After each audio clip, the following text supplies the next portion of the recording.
Hey, Brett here. Been a few days. We have a thing here in Evansville called the Fall Festival. Short name. It's the West Side Nut Club Fall Festival. It is a street fest.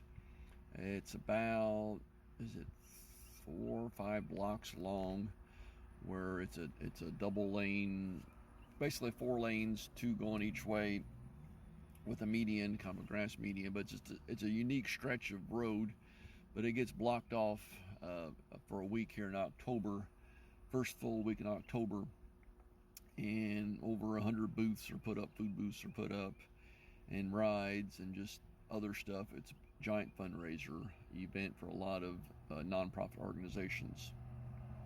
The band, high school marching band, has a booth that I've been working in last 3 days, and working a parking lot. But just service, fundraiser. It's our big fundraiser for the band. The Nut Club obviously makes money for hosting the whole thing. Plus, they did a half pot drawing. They're going to raise close to $2 million, so they're going to keep $1 million of it for all the things that they do. So just a big opportunity to serve and to associate with people.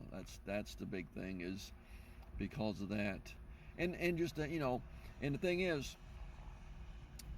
a little over a year ago, my daughter was in school, 7th grade school, and some of the teachers kind of hollered at her, and a couple of the girls in the hallway said, "Come here."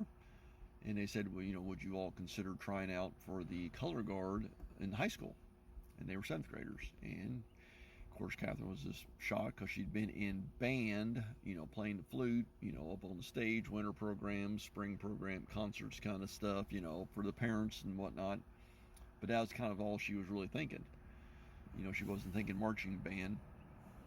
But they gave her this opportunity. She was nervous, anxious. We talked it over. We said, "Go for it." And she did. And so it's been kind of a whirlwind this year, and almost 2 years now, year and a half, you can say, year and a half of just activity, and just met a lot of neat people. So sitting there, had a moment talking to one of the parents have just graduated out, so they just kind of, they're alumni now, and they returned to help out with the booth this year to kind of transition. So they've done their tour duty. They've 6, 8 years, whatever, 2 kids through band in high school, and we knew him previously through other things, but we got to know him more because of band. And I said, and I got to help a lot down at the booth and whatnot, and stuff. I said, it's all because she was willing to say yes. And our past year and a half now has been drastically different from that one little decision. And so that's kind of the whole point. That willingness to say yes, that willingness to give it an attempt, that willingness just to step up, raise your hand. Because actually, last year, as they wrapped up the fall festival, this same lady, she was the chair last year too, she made a plea. She needed more grillers, in the booths to deep fry the food, because obviously that's a big part of what these things are, a lot of deep fried food, and so I wasn't a lot of a fryer, thinking myself of any kind of cook and stuff, but I was willing to help her out. And I said yes, and so they were, so I did 3. I think I'm going to do another shift here yet Saturday night. So did 4 shifts in the booth, and everybody ate well. Though I got sick, but she was very grateful, appreciative, because you cannot, it can't all be done by one person. Anything in there can't be done by one person. It has to be done by many people shifting in and out. So she's very grateful. So it's impacted me, just by saying that yes. So what are you being hesitant to say yes? Just try it. The worst could happen was, she didn't make the band. That would have been the worst thing. But then she would have known. And she could always try it out the next year.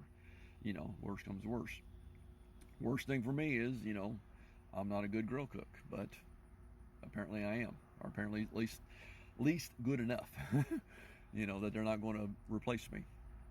So those kind of things. So that's the power of yes, the power of just how many things, and that's, I think I mentioned that to my daughter. I think she asked about older self telling younger self, just step out and do more things. You don't have to be crazy, skydive or tattoo or that kind of stuff. But it can be little things. But just give it a try. You got plenty of time in your life to recover. You know what I mean? Because more times than not, the old timers always lament the things that they didn't try, the things that they didn't ask. I mean, me and my brother attempted to buy some farmland while we were still in high school. We didn't get it, but we made the attempt, though. We made the effort, so that we feel good about that. We feel good about the fact that we was willing to raise our hands and give it a swing. Because at least now we don't look back 10, 20, 30 years ago and say, or 40 years ago and say we should have tried that. Now maybe we should have tried more. That's a different story. But at least on that particular one there, we were willing to give it a try, an attempt, an effort. So that's the power. Ask more questions, raise your hand more, be willing to step out more, and if even if it doesn't quote unquote fail, you got better stories, you got more experiences, you got more data, because failure is not bad, not the end, it's just data. So have a great day, stay gritty, enjoy the weather, be safe down in Florida.